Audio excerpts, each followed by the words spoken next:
Hi y'all, welcome to the Craft Table Podcast. My name is Tori. You can reach me or see what I'm working on at two different places, Instagram and the Making app. Both of those I am at the Craft Table Podcast. If you would prefer to send me an email or ask questions or suggestions for the podcast or any other thing, you can email me at thecrafttablepodcast@gmail.com. So super simple. If you have anything, or you could leave a comment here at YouTube since I am now doing a video podcast instead of just uploading to Spotify. So if you want to share anything, you can also reach me in the YouTube comments. I will make sure to check those if you leave anything. But I just want to say happy Tuesday. I think this is going to be my new podcasting day. It seems to be like a good day to do it. I'm actually podcasting right now on my lunch break just because I figured I'd get it done and have the rest of the evening to myself after work. So it's about noon here in southern New Jersey. I didn't think I would be coming to you so quickly, but I kind of had a very productive weekend with my crafting. I got a lot done and I really took the time to just enjoy myself this weekend.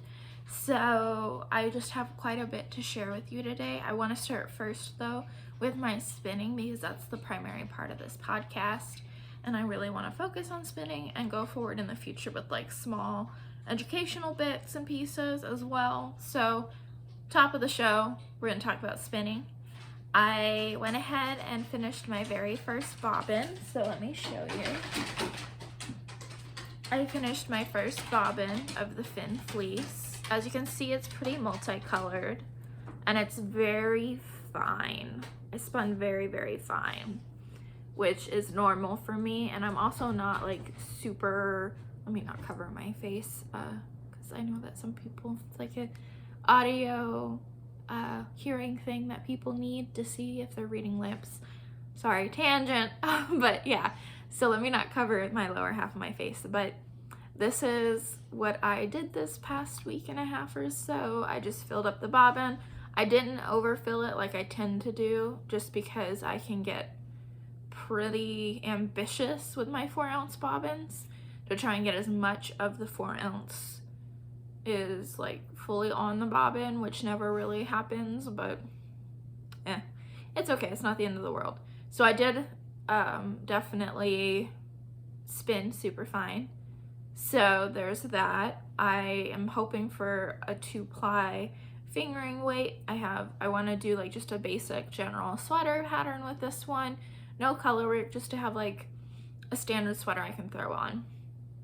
So that's the goal with this project.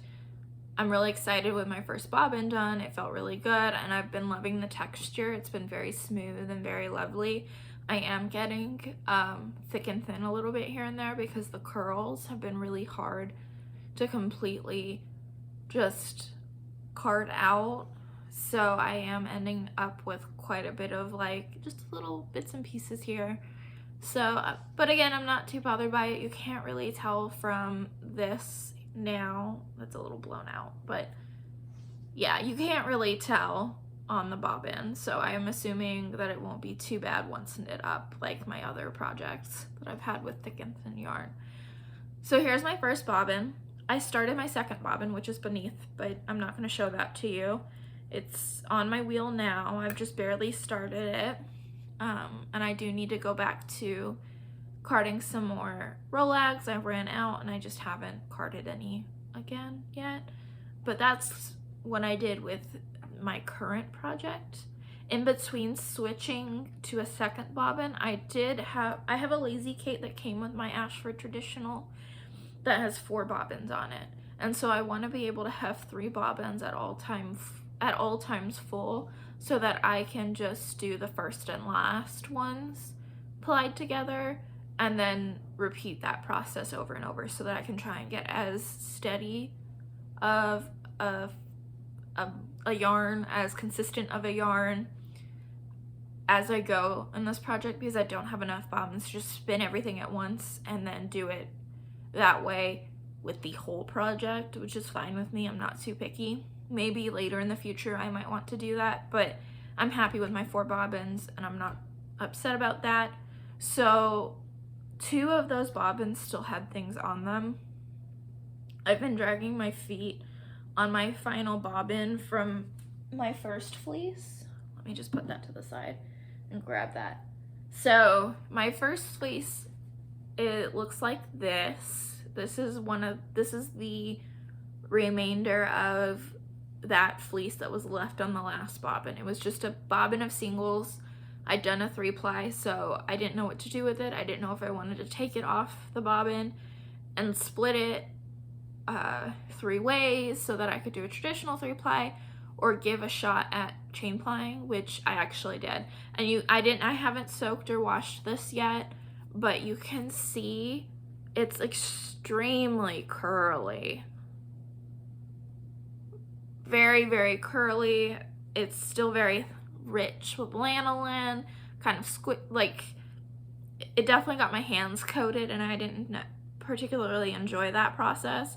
And I had lots of breaks. I actually have a tiny bit of that same bobbin on my Nitty Knotty. You can see where my dog got a hold of my Nitty Knotty, but on my Nitty Knotty, so just a tiny bit more there because it broke. It just was really hard to spin, but I finally got the hang of it towards the end. So I'm just happy to have gotten some practice with that.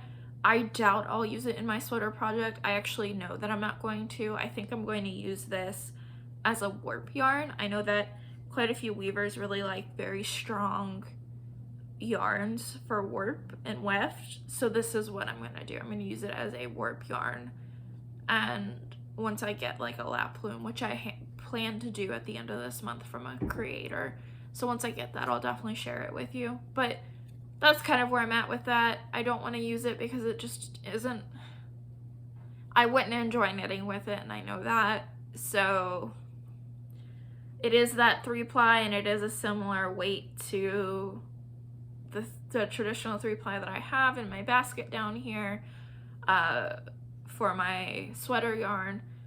I just am not going to do it. It doesn't appeal to me. It's not something that I want to do. So that's kind of where I was at.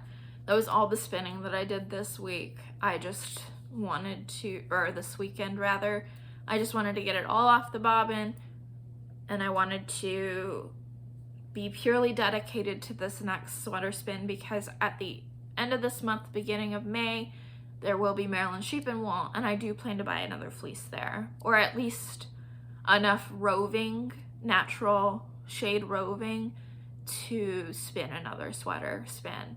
So that's kind of where I'm at. I want to be able to just like work through these different projects, and that's my goal for my spinning right now. I'm enjoying it. It's giving me a lot of peace. I have a heart condition, so like being able to sit at my wheel and slow down my heart rate has been really great for me right now. So definitely happy with that. I was hesitant to talk about any non-spinning or non-hand spun projects, but I feel like that isn't necessarily fair or helpful in this like documentation of my journey, just because I am learning so much as I spin and use my indie dyed stuff. Like, I'm able to see a difference in what I'm spinning and how that's teaching me. So I feel like it's a disservice to you that I don't talk about some of my commercially bought or indie dyed bought yarn projects. So I am going to share that with you today. So this is the next part of that part of my podcast. This is kind of where I think I'm going to go with the podcast. I know last week I mentioned briefly that I was working on monogamously a sweater knit, and that's what I'm doing. So that's what I'm going to show you. I started the So Summer Crop tee from Jessie Made Designs. She released it, I think, last year or maybe the year before, but I really like her crop top designs, and I really wanted like t-shirts to go with some of my skirts that I have and my leggings. Since I'm working from home now, I can do that. So I decided to use some I don't know if it was special, but it definitely is something that I hung on to for quite some time because I loved it. but Plies and Hellhounds, she once was Once Upon a Corgi. I bought her Selkie base, which is this bad boy here. It is a BFL nylon and silk base, superwash, and it's her previous yarn engagement colorway, which was from like I think 2019 Rhinebeck, and she's dyed it a couple times since. I think it's more of a consistent colorway of hers, and this is a regular base of hers, but I bought a couple skeins and I had enough for that crop, and I figured maybe a silk and a very fine fingering weight would give me a really good sweater. Not sweater, but like a tee that I could wear in the springtime and fall, early fall. So that's what I did. That's what I've been working on monogamously. That's what's using my 4 US size 4 needles that I need for my next sweater project. So I'm just trying to get it off the needles and get it done so that I have it for Maryland Sheep and Wool. So I'm going to show you it now. There's not a lot to look at. It's a very simple, straightforward pattern. I really enjoy it. It's been really great. It's all bundled on the needles, but it has you, I don't know if this is giving away the pattern at all, but you start from the bottom and then you split for the back and front. I don't think that's giving away too much. No, I don't think that's giving away too much. If it is, I'm sorry, and I will not say that again in the future, but it splits for the front and back. And so now I am doing the front part of the sweater, and I'm in some increased rows before I just get to the shoulder portion. So let me fix this a little so you can see it a little bit better, but here you go. So it's not much. It's still in a very non sweater looking kind of situation.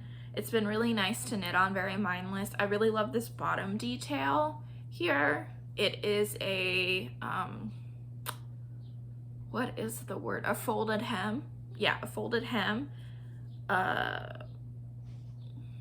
Ribbing, instead of ribbing it, the folded hem takes that place. So I did that. It's flipping right now just because of that bend in the yarn. So once I block it, it'll lay flat, and I'm hoping that I'll get a really good drapey tee out of this. I think that will be a really nice consistent wear for me. I did wear another sweater that I made with Plies and Hellhounds yarn until it didn't fit anymore. So I definitely really love her yarn and think it's really great, and it's been really nice to knit with a different type of fiber blend. I haven't really knit with silk before, and this BFL silk blend is really beautiful and shiny. I don't know if you can really tell on screen, but it's very shiny and I love it. So, and it's a mauve color, which makes me happy, with little flecks of green. It's just really pretty and I like it. So that's what I've been knitting on.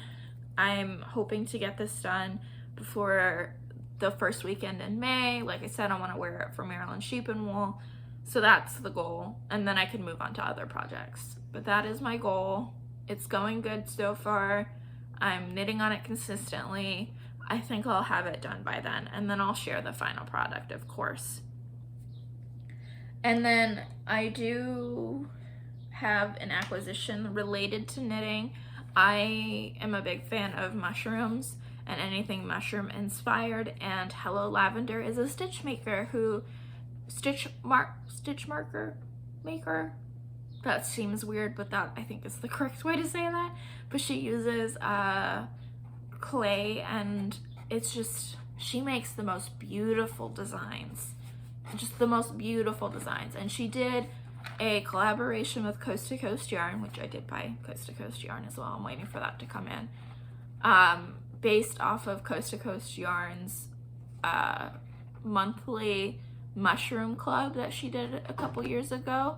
So I bought into the pre-order and got 2 stitch marker sets, and I'm really, really happy with them, and they came in yesterday, so I'm just going to share those with you.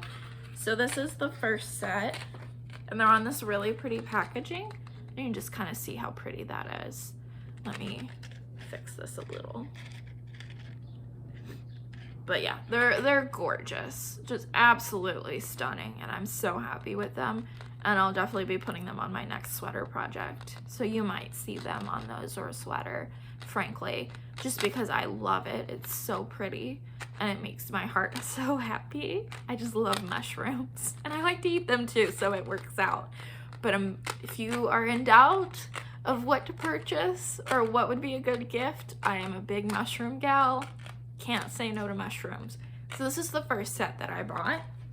The second set, so I think it was a December and November club month that she did, or that I purchased. She did all of the months, but by the time that I had popped on to pre-order with her, she'd already lost quite a few. She'd already filled up quite a few of her pre-orders. So I bought the ones that I really loved that were left, and this was the second set. And you can just see how beautiful is that. It's stunning. It's kind of blown out on the camera just because of the ring light, but my goodness, like, do you see those tiny mushrooms and little bark and fern? Oh, I'm just in love. In love. I will definitely 100% be buying from Hello Lavender again. I've been eyeballing her work for a couple years now, and I finally just bit the bullet and was like, I'm just gonna buy them. It'll be a treat to myself because shit's, oh, sorry, I didn't mean to curse. Stuff's been bad lately, so this was just a little treat to me. But this has been the only recent purchase I've made, and I just wanted to share because I think her work is beautiful and you should definitely check it out, especially if you do a lot of sweater knitting or anything like that, big projects. I personally just bought the little rings, but she also has the crab clips. I don't really use those. I don't think they're beneficial to me. So I went with the rings because those make more sense to me and what I knit frequently. So that's what I did. And they came in this cute little box with, and her logo and her product things are just beautiful. But it came in this tiny little flat box with her little logo, as you can see. It's just beautiful. Really, really pretty. I love it. It has just made me so happy. I can't wait to use it on my next project. I might switch out my stitch markers on my summer crop tee for some of these guys, but I don't know yet. So that was my acquisition for knitting related, and I also want to throw in hand sewing. So I know this might seem very, very random, but I've wanted to build my wardrobe, and I've really wanted to like curate things that will make me happy, because my home, this is the first time in my adult life where I get to have a home that I can kind of do with what I please and wear what I please and things like that. So sewing and spinning have always been tied for me in my brain, because those two things were going to go together to build a wardrobe and things in my life that I could use that would bring me joy. So last week, I've been thinking about this for months, but last week I lost my mind a little bit and went to one of the two local quilt stores in my area that focuses more on quilting, like traditional quilting, compared to the other one, which is more modern quilting, which both are great, but I knew what I wanted to do. I wanted to do English paper piecing, and I knew that particular quilt store would have that in stock. Like, they would have the tools for me. So I did that. I went and bought some scrap fabric that they were selling, like 6 for $10. So I got some of that. I got all the little papers. I got all the tools that you would need. And I have a sewing machine. I just don't have any like hand sewing needles and things like that. So I went and I didn't splurge, I would say. It still was a reasonable price to start out. And you can definitely go cheaper if you're not going to buy from a specialty store. I just prefer to not, I prefer to be a patron to small businesses if I can, and it's feasible for me, over big box stores. And that's just kind of where I'm at in my life right now. And I hope to make that more of a thing, but right now that's not necessarily 100% possible for me and my lifestyle. So I definitely did that this past week. and I do not regret it. And I just wanted to share that here with you because I figured once I start learning hand sewing, I can make my own clothes and start that process. And I thought it would be fun to start documenting the beginning stages of that. And so I started a teeny tiny mug rug. Let me just grab it. I'm holding it in this cute little bag I got from Barnes & Noble's a little while ago. Just really sweet little bees and pollinators. I'm a big fan of bees as well as mushrooms. But I just have everything in here. It all fits. It's all an easy, very portable project. I went ahead and did the hexagonal basic shapes and did a flower. The grandma's flower or something like that is pretty popular if you search it for anything. It's one of the very traditional quilt patterns. And so I went ahead and did that on the different fabrics that I had. And I finished the top, the quilt top, because I'm going to quilt this into a mug rug, or like a coaster. If you don't know what a mug rug is, it's basically just a coaster, but made from quilting products. I had this done and could not put it down, so I finished it Saturday. Started Wednesday, finished Saturday. Like, that was what my brain needed, I guess. And I plan to quilt this week and finish it up hopefully this week. So if you're interested, I'm definitely going to share it next week. But if you're not, you can skip the end of the podcast and whatnot. So I cut the base fabric that I put my hexagons on a little funny, so I'm gonna have to fix that. But this is what it looks like. Not too big. It's a little bit bigger than a coaster, but I figured it would be a nice little mug rug for snacks as well, because I usually have tea and snacks or water and snacks. So I figured this was a good little thing to have on my desk so I don't ruin my desk while I'm working. Very simple. You can see the details in this, or maybe not. Maybe it's getting blown out. Hold on. There you go.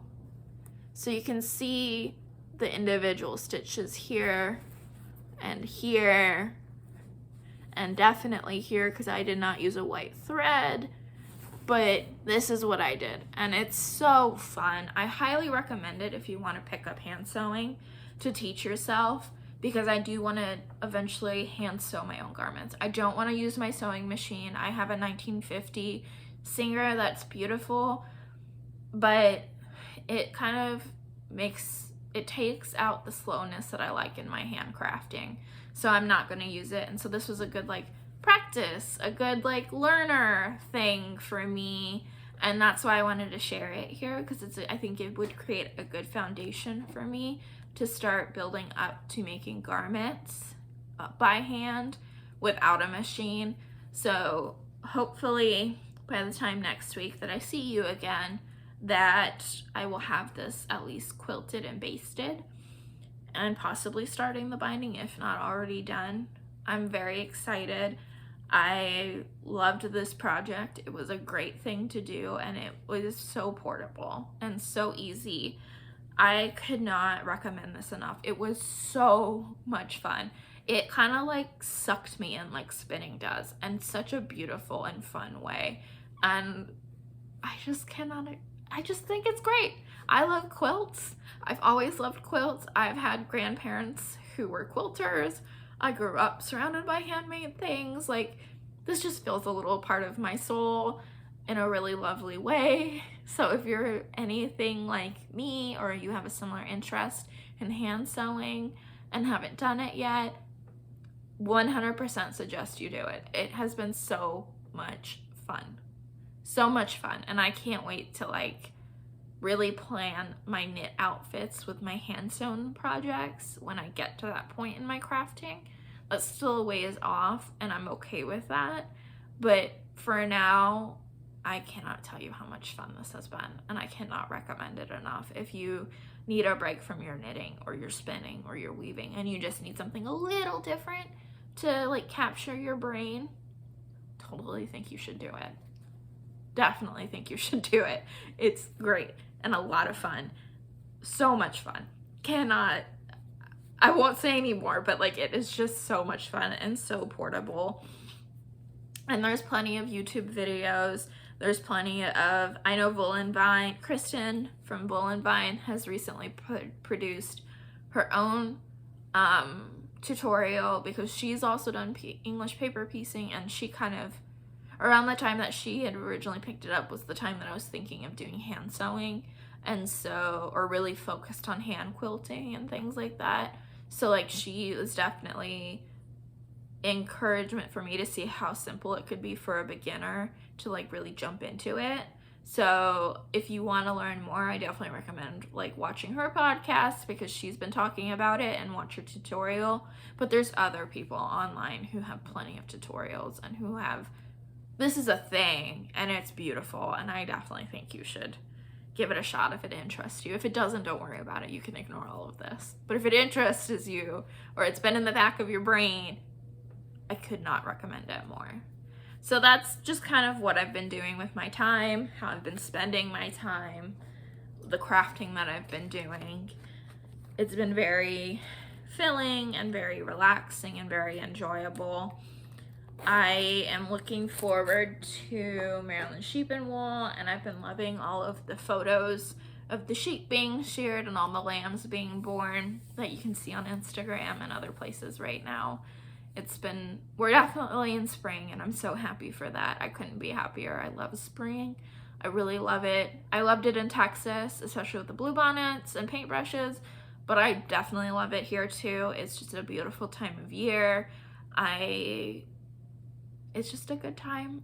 It's a happy time. I am looking forward to warmer weather and enjoying some sunshine. I hope you are too. I hope you're getting to enjoy some of that warm air or the sunshine if it's not too warm, or you're getting to spend outdoor time if you're a big outdoorsy person. I just really hope that you can find some time to carve out for yourself that's related to springtime activities, because it's so fulfilling and enriching. I don't really have anything else to share this week. This is probably one of the shorter end podcasts. I did have a lot to share crafting wise, but that's about it.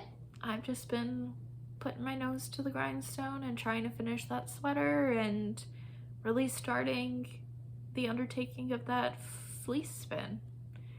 If you have any big projects that you have going on, I'd love to hear them. I know that sometimes knitting isn't like a big summer activity, but if you have a summer spin or knit that you're thinking of, I'd love to hear about it, especially if it's using hand spun.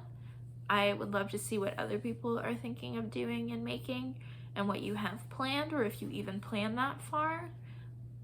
Sometimes I know quite a few people just like craft on a whim, and I can tend to be that way sometimes, but other times I definitely am very much a planner. So I love to see like the differences in crafters. So I'd love to hear if you have plans, or if you don't have plans, or you're excited about something, you can share in the comments. I'd really love to hear it. But as for now, I will definitely see you next week. I hope you have a good week, that you enjoy the warmer weather, and that you're gentle and kind to yourself. Bye.